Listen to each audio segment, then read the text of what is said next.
Est-ce que, est-ce que les nombres qui sont inférieurs à 5 ça est égal à 5? Non. Donc la condition n'est pas vérifiée, c'est égal à 0. Même si vous mettez un autre nombre, quand vous dites qu'elle est égale, ça donne 0. Le compteur s'arrête directement. Mais restons avec le 10 qu'on nous a donné ici. On calcule les nombres qui sont inférieurs à 10 et 5 se trouvent dans ces nombres. C'est pourquoi on m'affiche tout ce résultat. Ok. La boucle continue seulement si compteur est inférieur à limite. Et limite inférieure à 10. Si une condition échoue, on arrête la boucle. Ok. Je déclare aussi un autre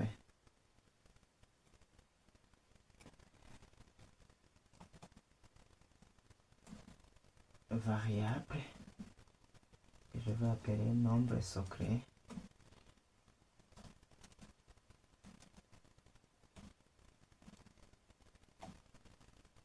Qui reçoit la valeur se tue. Je mets aussi une autre variable que je dois appeler tentative et essai.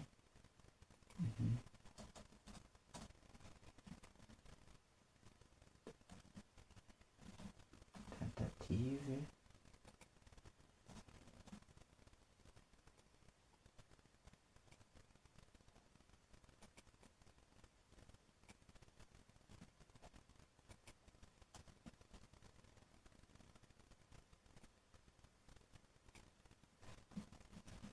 Tentative et essai. Je mets do while. Ici, je mets tentative. Tentative doit être égale à matflow.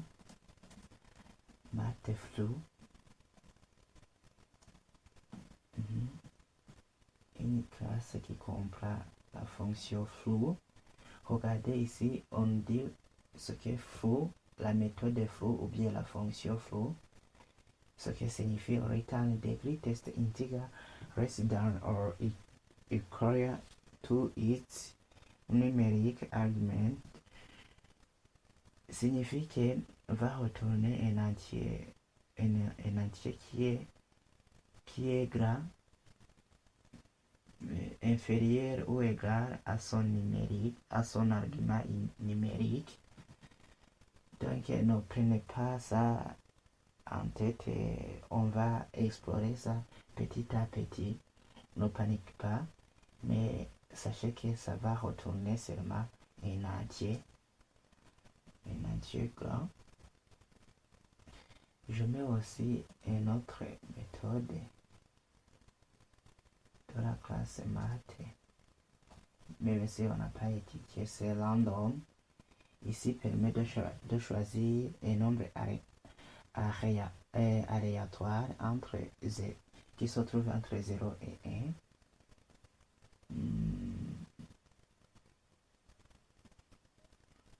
Random.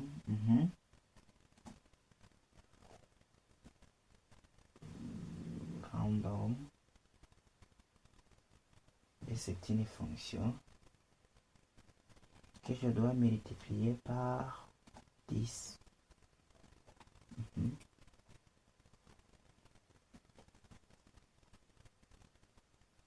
Il y a aussi, ici je change essai.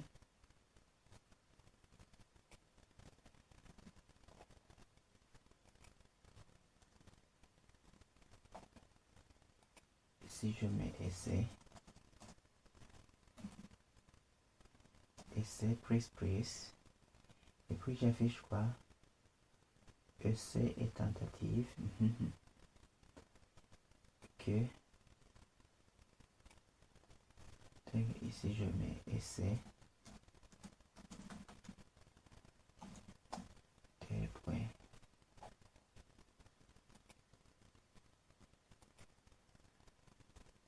si je mets deux guillemets,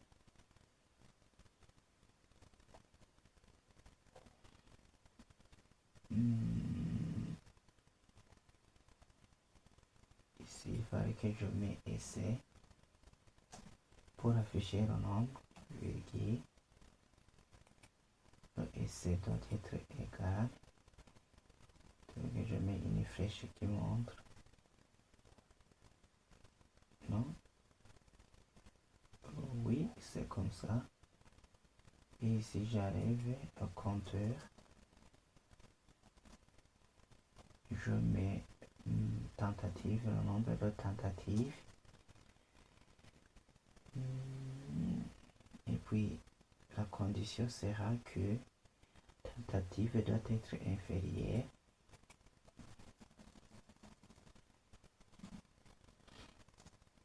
non, ce n'est pas inférieur, doit être différent. La tentative doit être différente de quoi? De nombre secret.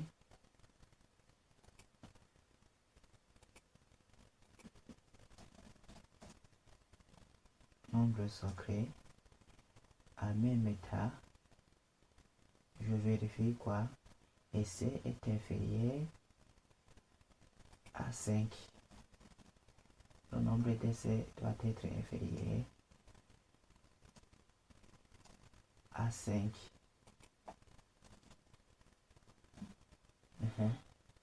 Regardez si j'enregistre, qu'est-ce que je trouve? Ça fait. Donc ici, qu'est-ce que ici dans la console, ça m'a affiché? Ça m'a affiché le mot-clé essai, c'est celui que vous voyez ici, avec les deux points. Et on m'a affiché les valeurs de essai. Les valeurs de essai, ici, ça incrémente de 1, 2, 3, 4, 5. Ça fait, puisqu'on commence à 0, et on va incrémenter, mais avec ici, la flèche qui se trouve ici et la variable tentative commence à 0. On commence à 0.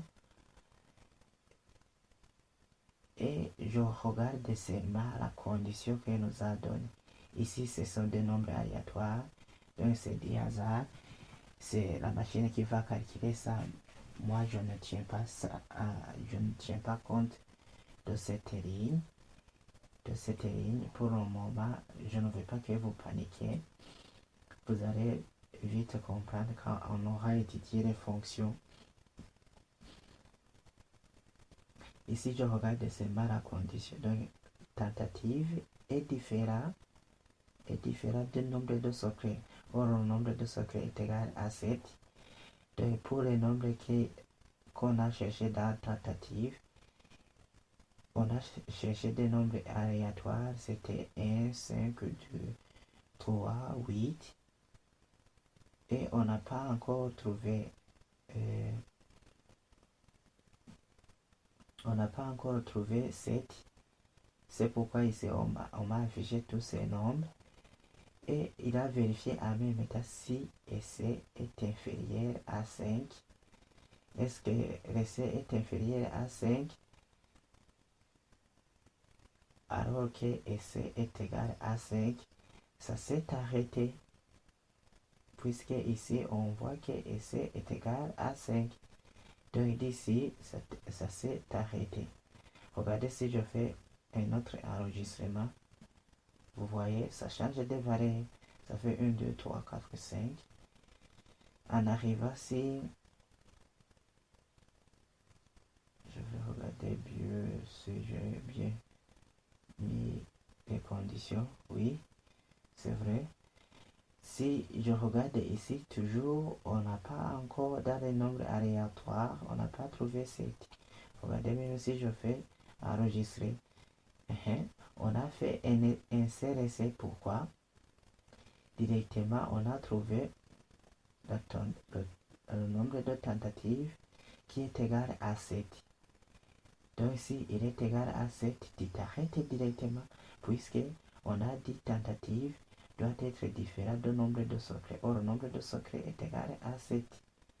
Alors, s'il est égal à 7, tu t'arrêtes directement. Tu ne fais pas la boucle. Ok?